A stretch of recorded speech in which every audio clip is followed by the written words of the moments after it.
বিরতির পর স্বাগত। এখন খবর বিস্তারিত। ভুল চিকিৎসায় আইজিএম হাসপাতালে মৃত্যু এক রোগীর, স্বাস্থ্যমন্ত্রীর দ্বারস্থ ক্ষুব্ধ পরিবার। রোগীর মৃত্যুর ঘটনাকে কেন্দ্র করে উত্তপ্ত আইজিএম হাসপাতাল। মৃত রোগীর পরিবার ঘটনার প্রতিবাদ জানিয়ে দ্বারস্থ হয় স্বাস্থ্যমন্ত্রীর। আজ আইজিএম হাসপাতালে মিঠু রানী শীল নামে এক মহিলার মৃত্যু হয়। মৃতার পরিবারের অভিযোগ, ভুল চিকিৎসায় এই মৃত্যুর ঘটনা। হাসপাতাল কর্তৃপক্ষের চরম উদাসীনতাকে দায়ী করে মৃতা মহিলার পরিবার হাসপাতালে সোচ্চার হয়ে ওঠে। উত্তপ্ত হয়ে ওঠে গোটা আইজিএম হাসপাতাল। পরিস্থিতি সামাল দিতে পশ্চিম থানা থেকে পুলিশকে ছুটে যেতে হয়। একদম বয়স্ক, স্বাস্থ্য খুব ভালো, স্টোন অপারেশন, এটা তো সাধারণ অপারেশন বলেই আমরা সবসময় তো মনে করি, কিন্তু তারপরে কি জটিলতার সৃষ্টি হলো ওটিতে, কেন মানে তার এবারে উনি তার মারা যেতে হলো, সেগুলো কিন্তু এখনো পরিষ্কার হচ্ছে না কিছু। আমি এখানে যারা আইসিইউতে যে ডাক্তাররা আছেন ইনচার্জ, তাদের সঙ্গে কথা বলেছি, তো তারাও কিন্তু কনফিউজ। এরা বলছেন যে ওটিতেই যা কিছু একটা প্রবলেম হয়েছে, কী প্রবলেম সেটা এরা বলছেন যে আমরা মেডিসিনের ডাক্তার, ফলে ওইখানে কি প্রবলেমটা হয়েছে সেটা আমরা রোগী মারা গেছে সন্ধ্যা 7টার দিকে, আর সকাল 7টার দিকে ভিতরে। রোগীকে এডমিট করেছিলেন কবে? মানে থিয়েটারে কোন সময়? কালকে না, পরশুদিন ভর্তি করাইছি। পরশুদিন ভর্তি করেছে, কালকে আপনার 1টার দিকে অপারেশন ওটিতে ঢুকাইছে। আপনার বিকাল 5টার দিকে আমাকে ডাক দিয়ে বললো যে আপনি এদিকে আসেন। তো আমি বললাম কি, দৌমণিকে ডাক দিয়েছে, ডাক দিয়ে আমি বললাম ও পেশেন্টরা অক্সিজেন লাগাইছি, অক্সিজেন তো যাইতেছে না, তাই আমরা ওর গলাটা কাটে শ্বাসনালীটা ভাই করে একটা অক্সিজেন একটা ছিদ্র করছি, কিন্তু পরিস্থিতিতে পেশেন্টের অবস্থাটা খুবই খারাপ, রোগীটা আইসিইউতে ভর্তি করতে হবে। তারপরে একটা দিন আইসিইউতে রাখি, তখন আইসিইউতে রাখার পরে তখন আমার থেকে সুইটি নেওয়ার পর তখন আমি বলছি যে রোগীটারে শ্বাসনাল খাইতে লাগছে, এটার কোনো নিশ্চয়তা নাই, কারণ পেশেন্টের যেহেতু মানে ইয়টা উঠে গেছে, তখন আর করার কিছু নেই। তখন মনে করেন যে আজ সকাল 7টার দিকে আমরা নদী দিছে মারা গেছে। কখন মারা গেছে কে জানে। কোন ডাক্তার ওনার ট্রিটমেন্ট করতে? ধ্রুব মণিক, তারপরে ওই যে কি নাম না, দেবাশিস। এখন আপনারা মানে মূল বিষয়টা কি, আপনারা কি চান ওদের থেকে? আমরা চাচ্ছি যে আমরা এখন রোগীটাকে আমরা লাস্টটা আমরা ডেড বডিটা আমরা বাড়িতে নিয়ে যাব। আমরা চাই না যে এটা কোনো ইয়ে হোক, পোস্টমর্টম হোক। কেন আমার রোগীটা যে কালকে যে কষ্ট দেখলাম, এর চেয়ে কষ্ট মনে করি না যে আর পৃথিবীতে থাকার কথা, মানে খুবই কষ্ট পাইছে। এখন জিবিতে পাঠানো হইব, জিবিতে পাঠানোর পরে পিএম করা হইব, তারপরে যে তারা যা কারবাই আমরা এটা করে দেব। তারা কি পোস্টমর্টম করা হলো? কোনো ধরনের কি কমপ্লেন করা করছে? কমপ্লেন তারা কেউ করছে না। আমরা একটা ওই গেছে হসপিটালে একটা মহিলা মারা গেছে হয়েছিল, তারপর আমরা আইছি, আমরা অনেক চলতে ইনকোয়ারি চলতেছে, পিএম করার পরে যাবো। আপনাদের কি খবর দেওয়া হয়েছে রোগীর তরফ থেকে না হাসপাতাল থেকে? হাসপাতালে কি কমপ্লেইনটা কি? একটা মহিলা মারা গেছে। এখন আমরা এমন তো রোজই মারা যায় ম্যাডাম, এমন ধরনের রোজ ফোন যায় আপনাদের? যখনই একটা মানে ডেড বডির ইনফরমেশন হয় ফিমেল, তখন আমরা এখানে যাই। আপনারা কি কিছু দেখছেন তদন্ত করে কিছু একটা? আমরা চলতেছে এখন পিএম এর পরে আমরা এখানে গেছে যে একটা মহিলা মারা গেছে এরকম একটা ইনফরমেশন, তারপরে আমরা আইসি আওয়ার পরে এখন দেখার পরে ওখানে পিএম এ পাঠাই, পিএম এ যা রিপোর্ট হইব তারপরে আমরা কারবাই করব। মৃতার পরিবার ঘটনার প্রতিবাদ জানিয়ে দুপুরে স্বাস্থ্যমন্ত্রী সুদীপ রায় বর্মনের দ্বারস্থ হন। অভিযোগ জানিয়ে বলেন, আইজিএম হাসপাতালের চিকিৎসকদের ভুল চিকিৎসায় মিঠু রানী শীলের মৃত্যু হয়েছে। পরিবারের অভিযোগ শুনে ক্ষুব্ধ হয়ে ওঠেন স্বাস্থ্যমন্ত্রী। তিনি এই ব্যাপারে হাসপাতাল সুপারকে তদন্ত করে দেখার নির্দেশ দেন। দ্রুত তদন্ত রিপোর্ট স্বাস্থ্যমন্ত্রীর কাছে জমা দেওয়ার নির্দেশ দেন। অভিযোগের সত্যতার জন্য আমি এমএস আইজিএমকে ইমিডিয়েট আমাকে দুদিনের মধ্যে যত দ্রুত সাথে আমাকে রিপোর্ট দেওয়ার জন্য বলেছি। আর পেশেন্ট পার্টিকে বলেছি আমাকে আপনারা যা যা ঘটনাগুলো হয়েছে ক্রমান্বয়ে সেগুলো আপনারা আমাকে জানান। যদি কোথাও, এটুকু বলতে পারি দৃঢ়তার সাথে, যদি কোথাও নেগলিজেন্স অফ ডিউটি কিংবা কোথাও ডাক্তারবাবুরা ভুল করে থাকেন, ছাড়া পাবেন। এটুকু আমি পেশেন্ট পার্টিকে আশ্বস্ত করেছি। ওনার বাড়ি রামনগর 4 লাস্টে 3 তারিখ থেকে অ্যাডমিট উনি। 4 তারিখ ওনার অপারেশন হওয়ার কথা ছিল। গোলবাটা স্টোন অপারেশন হবে, সাধারণ একটা ব্যাপার, গোলবাটা স্টোন অপারেশন হবে। নর্মালি বেডে হ্যাঁ, নর্মাল বেডে অপারেশন হবে এবং তাই সুস্থ, তাই অপারেশন বেডে অপারেশন ওটিতে তাই সুস্থভাবে গেছে, আমাদের সবাই সামনে দিয়ে গেছে সুস্থভাবে গিয়ে আসে। 10 মিনিট পরে 15 মিনিট পরে আর কোনো হদিশ নেই। তারপর 5টার সময় ডাক্তার ডাকছে যে ভিতরে আয়েন, আপনার রোগীর একটা অবস্থা খুব সিরিয়াস, অবস্থা খারাপ। কি হয়েছে? তাই শ্বাস নিতে পারতো না, তাহলে গলাতে একটা গলা কাটা হয়েছে, সার্জারি লাগাইছে। তারা শ্বাস নিতে পারছে না, ভালো রোগী, কোনো সময় এরকম শ্বাসকষ্ট হয়েছে না, কোনো কিছু যদি তাদের শ্বাসকষ্ট থাকে, যেহেতু সার্জারি ডাক্তার কি মানে এমনিতেই সার্জারিতে নিয়ে যায় ওটিতে, তার কোনো বডি চেক আপ করবো না, পেশেন্ট পার্টিতে জানানো হয়েছে না, কোনো কিছু কোনো কিছু জানা হয়েছে না। জাস্ট যে পেশেন্ট যে বডি, ওনার হাজবেন্ডে পড়াশোনা জানে না, হ্যাঁ, ওনার হাজবেন্ডের ইংলিশে একটা অ্যাপ্লিকেশন লেখছে না, সেটা আমি বলতে পারি না। ওনার সে একটা সই নিয়ে নিছে, একটা সই করেন, আপনার রোগী খুব সিরিয়াস, সে তো এই অবস্থায় সই করে দিয়ে দিছে, কিছু জানে না। তারপরে দেখা গেছে কি তারা ওই সার্জারি করছে, সার্জারি করে বুঝে রোগী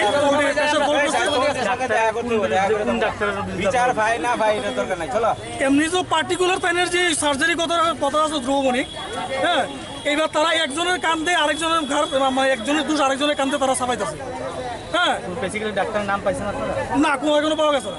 ডাক্তারে অপারেশন করছে না, দেবাশিস নাথ সকালবেলা আমাদের সাথে কথা কইছে এটা একটা অ্যাক্সিডেন্ট হয়েছে, তার জন্য আমরা পোস্টমর্টম করতে দেবাশিস নাথ, ডাক্তার দেবাশিস নাথ তাই নিয়ে কইছে যে একটা পুলিশও আসলো আমার সাথে। গতকালকে 1:30টার সময় আইসিইউতে ঢুকানো হয়েছে। না, হ্যাঁ হ্যাঁ হ্যাঁ, কিছুক্ষণের মধ্যেই উনি ওই 1:30টার পরে কিছুক্ষণের সময়ের মধ্যেই উনি মারা গেছেন এমন একটা খবর শোনা গেছে, আপনারা কি জানতেন? না, আমাদেরকে আপনাদেরকে আইসিইউ ঢোকার কতক্ষণ পর আপনাদেরকে জানানো হয়েছে যে গলা কাটানো হয়েছে? 5টা আজকে না, গতকালই 5টার সময় জানানো হয়েছে যে পেশেন্টের অবস্থা খুব সিরিয়াস, ওনার একটা গলাতে কাটা হয়েছে। কখন মারা গেছে এটা জানছেন? আজকে সকালবেলা আমাদেরকে বলছে যে আজকে সকালবেলা উনি মারা গেছে। কখন মারা গেছে, কি হয়েছে, এটা আমরা কিছু জানি না। নতুন সরকার যখন স্বাস্থ্য পরিষেবার উন্নয়নে মরিয়া হয়ে উঠেছে, ঠিক তখনই হাসপাতালে একাংশ অপদার্থ চিকিৎসক নিয়মিত দায়িত্ব জ্ঞানহীনতার পরিচয় দিচ্ছে। এই অপদার্থ চিকিৎসকদের কারণেই নতুন সরকারের উদ্দেশ্য ক্রমশই কালিমালিপ্ত হচ্ছে। সরকারকে স্বাস্থ্য পরিষেবার উন্নয়নে যেমন নজর দেওয়া উচিত, তেমনি সেই চিকিৎসকদের বিরুদ্ধেও কড়া পদক্ষেপ গ্রহণ করা উচিত। ব্যুরো রিপোর্ট, খবর ত্রিপুরা। রাজপথ কাঁপিয়ে প্রচারের ঝড় তুললেন পশ্চিম ত্রিপুরা লোকসভা আসনের বিজেপি প্রার্থী প্রতিমা ভৌমিক। রাজপথ কাঁপিয়ে প্রচারের ঝড় তুললেন পশ্চিম ত্রিপুরা লোকসভা আসনের বিজেপি প্রার্থী প্রতিমা ভৌমিক। শুক্রবার দুপুর 12টায় বিশালগড় স্থিত বিজেপি জেলা অফিসের সামনে থেকে প্রায় 3 শতাধিক কর্মী সমর্থক নিয়ে মিছিল করেন তিনি। বিশালগড় নিচের বাজার হয়ে শেষ করেন মোটর স্ট্যান্ডে গিয়ে। রাস্তার দুধারে দাঁড়িয়ে থাকা মানুষদের নমস্কার জানিয়ে ভোট ভিক্ষা করেন। বিজেপি নেতা মতিলাল সাহা, জেলা যুব মোর্চার সভাপতি নবাদল বণিক, পরিষদ সুশান্ত দেব প্রমুখ নেতৃত্ব ছিলেন এদিনের র্যালিতে। বিশালগড়বাসী সবসময় রাস্তা দেখায়, তো তারা এবারও নির্বাচনে মোদীকে ভোট দেবেন এবং নতুন ভারত গড়ার লক্ষ্যে সহযোগিতা করবেন। বিশালগড় থেকে আপনাদের 700 ভোটের ব্যবধানে আপনারা পিছিয়েছিলেন, তো এবার এটাকে আপনারা কিভাবে রিকভার করবেন ভাবছেন? 10,000 ভোটে বিশালগড় থেকে 10,000 ভোটে লিড হবে। ব্যুরো রিপোর্ট, খবর ত্রিপুরা। শুক্রবার সিপিএম বিশালগড় প্রধান কার্যালয়ে এক নির্বাচনী জনসভার আয়োজন করেন সিপিএম বিশালগড় মহকুমা কমিটি। উপস্থিত ছিলেন প্রাক্তন মুখ্যমন্ত্রী তথা বিরোধী দলনেতা মানিক সরকার সহ অন্যান্যরা। শুক্রবার বিকেলে সিপিএম বিশালগড় প্রধান কার্যালয়ে এক নির্বাচনী জনসভার আয়োজন করেন সিপিএম বিশালগড় মহকুমা কমিটি। পুলিশের কড়া নিরাপত্তা ব্যবস্থায় অনুষ্ঠিত হয় এদিনের সভায় উপস্থিত ছিলেন প্রাক্তন মুখ্যমন্ত্রী তথা বিরোধী দলনেতা মানিক সরকার, বর্তমান বিশালগড়ের বিধায়ক ভানুলাল সাহা, নারী নেত্রী রমা দাস, সিদ্দিকুর রহমান সহ উপস্থিত ছিলেন পার্টির কর্মী সমর্থকরা। সভায় সিপিএম প্রার্থী শঙ্কর প্রসাদ দত্তের হয়ে ভোট কামনা করেন উপস্থিত নেতৃত্বরা। আমাদের ভোট দিন, আমরা সরকার তৈরি করি, দেখবেন এই সমস্ত টাকা আমরা নিয়ে আসবো, আর যারা দেশকে ফাঁকি দিয়ে এই টাকা নিয়ে তাদের জেলের কারাগারে ভর্তি করবো, আর এই টাকা এনে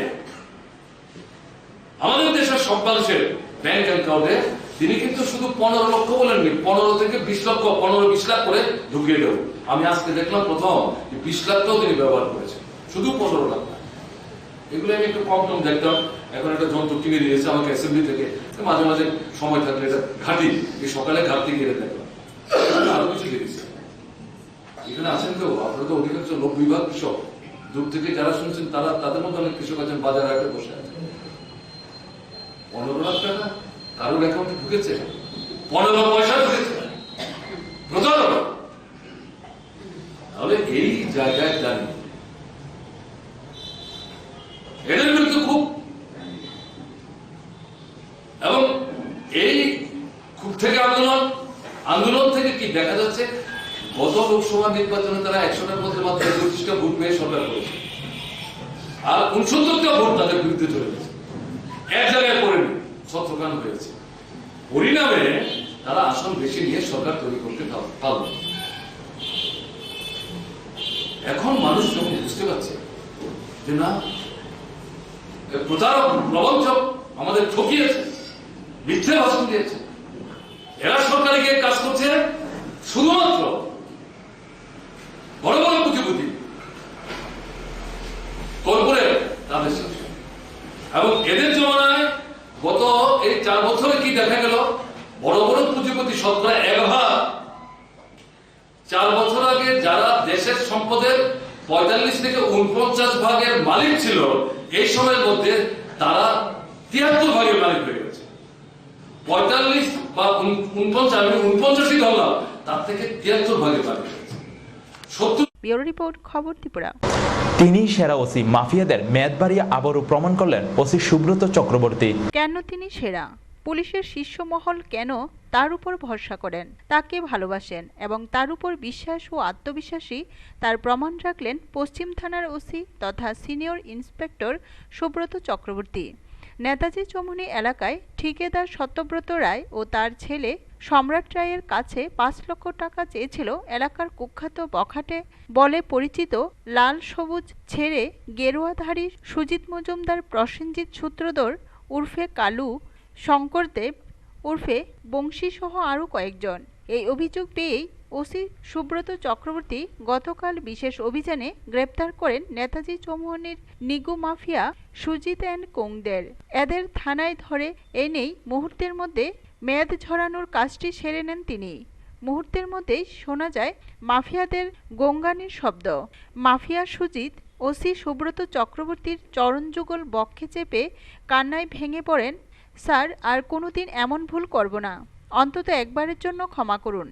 শেষে মুচলেখা দিয়ে এলাকার বিশিষ্ট লোকজনদের উপস্থিতিতে সে স্বীকার করে নেতাজি চৌমুহনী এলাকায় কোনো মাফিয়া কার্যকলাপে সে এবং তার বন্ধুরা যুক্ত থাকবে না, কোনো ধরনের আড্ডায় দেখা যাবে না তাকে। নেগোসিয়েশন, তোল্লাবাজি, জমির দালালি সবকিছু থেকে সে নিজেকে দূরে সরিয়ে রাখবে। প্রয়োজনে পুলিশের কাছে প্রতিদিন হাজিরা দেবে। কান ধরে উঠবোস করে সুজিত বংশী কালুরা নিজেদের অপকীর্তি স্বীকার করে ঠিকাদার সত্যব্রত রায় ও তার ছেলে সম্রাট সাহার কাছে করজোড়ে ক্ষমা প্রার্থনা করেন। ঠিকাদার সত্যব্রত বাবু কোনো লিখিত অভিযোগ দেননি। না, কালকে রাত্রিবেলা 11:30-12 নাগাদ আমরা খবর পাই যে নেতাজি চৌমুহনীতে একটা ঝগড়াঝাটি হয়েছে। তারপরে আমরা দৌড়ে যাই, কিন্তু ওখানে যাওয়ার পরে আমরা এটা কোনো রকম কাউকেই পাই না। তো আজকে আমরা এটা যখন এনকোয়ারি করি তখন জানতে পারি যে একজন কন্ট্রাক্টর ওখানে যখন মাল ফেলে তখন আরেকটা গ্রুপ ছেলে ফেলে 2-3 জন, তারা এসে তাদের সঙ্গে তক্ক চলে যায়। তখন এরপরে আমরা ওই কমপ্লেনটাকে খুঁজে বার করি। বার করার পরে তার কাছে আমরা ইয়ে করি যে তোমাদের কোনো স্পেসিফিক কমপ্লেন থাকলে দাও। তো তারা কোনো কমপ্লেন দিতে রাজি হয়নি। তো এরপরে আমরা আমাদের এলাকার শান্তি রক্ষার্থে আমরা তাদের এই 3 জনকে অ্যারেস্ট করি। কী কারণে ঝগড়াটা করেছে? এটা তাদের দুই পক্ষের মধ্যে ঝগড়াঝাটি হয়েছিল মালটাল ফেলা নিয়ে। অন্যদিকে যারা মানে কন্ট্রাক্টর আসতো তারা কি কোনো কমপ্লেন করছে? না, তারা কমপ্লেন করলে তো কালকে রাত্রিবেলা অ্যাকশন নেওয়া হয়েছে। কিন্তু এরপরে যখন এটা দেখা গেছে যে না, এটা নিয়ে কোনো রকম যাতে শান্তি বিঘ্নিত না হয়, তার জন্য আমরা তাদেরকে 151 ধারা অনুযায়ী অ্যারেস্ট করি। যাদেরকে আপনি গ্রেপ্তার করলেন তাদের বিরুদ্ধে এর আগে কোনো অভিযোগ আছে? না, এর আগে আমাদের তাদের নামগুলো কী কী? নাম হচ্ছে একজন সুজিত মালাকার, শঙ্কর দেব, আর একজন হচ্ছে প্রসেনজিৎ সূত্রধর। তাদের মানে বাড়ি কোন জায়গায়? বাড়ি নেতাজি চৌমনি মাস্টারপাড়া টাউন বর্তমানে। ব্যুরো রিপোর্ট, খবর ত্রিপুরা। শুক্রবার লোকসভা নির্বাচনকে সামনে রেখে পশ্চিম ত্রিপুরা আসনে বাম প্রার্থী শঙ্কর প্রসাদ দত্তের সমর্থনে সিপিএম কুলুবাড়ি অঞ্চল কমিটির ডাকে কুলুবাড়ি বাজারে এক পথসভা অনুষ্ঠিত হয়। ছিলেন প্রাক্তন মন্ত্রী শহীদ চৌধুরী সহ অন্যান্যরা। আগামী লোকসভা নির্বাচনকে সামনে রেখে পশ্চিম ত্রিপুরা আসনে বাম প্রার্থী শঙ্কর প্রসাদ দত্তের সমর্থনে সিপিএম কুলুবাড়ি অঞ্চল কমিটির ডাকে কুলুবাড়ি বাজারে এক পথসভা অনুষ্ঠিত হয় শুক্রবার সন্ধ্যায়। সভায় উপস্থিত ছিলেন সিপিএম রাজ্য কমিটির সদস্য তথা প্রাক্তন মন্ত্রী শহীদ চৌধুরী, শামসুল হক, বিধায়ক শ্যামল চক্রবর্তী, বিভাগীয় সদস্য শুভা মিয়া, অঞ্চল সম্পাদক প্রিয়তম রুদ্রপাল সহ অন্যান্য নেতৃত্বরা। এদিন সভায় বক্তব্য রাখতে গিয়ে বিধায়ক শহীদ চৌধুরী বলেন, কেন্দ্রে বিজেপি সরকারের 5 বছরের শাসন ও রাজ্যের 1 বছরের জনবিরোধী কাজের তীব্র সমালোচনা করে বলেন, ভারতবর্ষকে রক্ষা করতে হবে। সারা দেশের মানুষ ঐক্যবদ্ধ হচ্ছেন, বিজেপির বিরুদ্ধে ভোট দেওয়ার জন্য তৈরি হচ্ছে।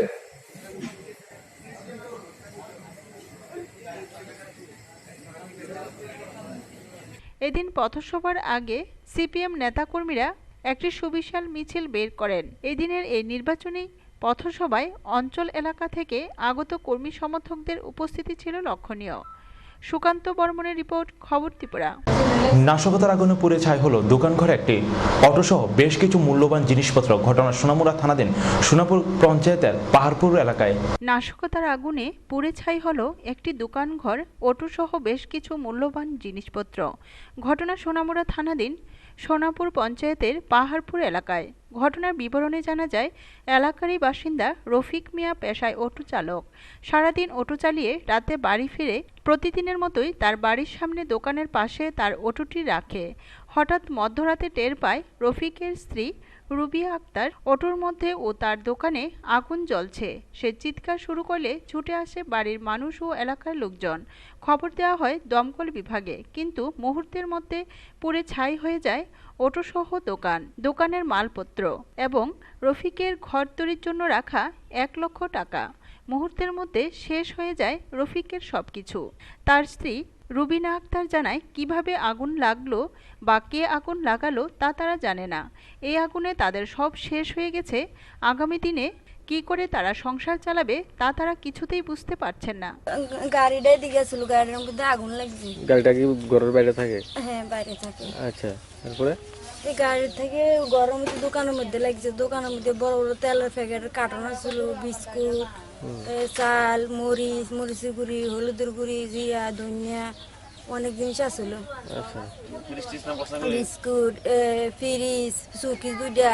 কত টাকার ক্ষয়ক্ষতি হয়েছে বলে আপনার ধারণা? কত 2 লাখ টাকার মতো নেবো, আবার 1 লাখ টাকা ফুরিয়ে গেছে। ক্যাশ টাকা আছে? গাড়িটা বসছে। কি গাড়ি আছে? অটো গাড়ি। কিন্তু কেমনে কোনো শত্রু না, কে লাগাছে কিন্তু দেখছি না। আচ্ছা আচ্ছা, তো পুলিশ আইছিল নি? আসছিল। ব্যুরো রিপোর্ট, খবর ত্রিপুরা। আবারও ফাঁসিতে আত্মহত্যা এক গৃহবধূর। ঘটনা তেলিমুড়া থানাধীন ঘনিয়াবিল এলাকায়। বাম আমলে যেমন ছিল পুলিশের ভূমিকা, রাম আমলেও একই ধরনের চিত্র। তবে পুলিশের সেই ভূমিকা না বদল হলেও সত্য মিথ্যা গল্পে স্থান করে নেবেন, এমনই এক প্রশ্ন কাঠগড়ায় তেলিয়ামুড়া থানার পুলিশ। শুক্রবার সকালে তেলিয়ামুড়া থানায় খবর আসে, ঘনিয়াবিল এলাকায় এক মহিলার মৃতদেহ ঘরের মধ্যে ঝুলন্ত অবস্থায় রয়েছে।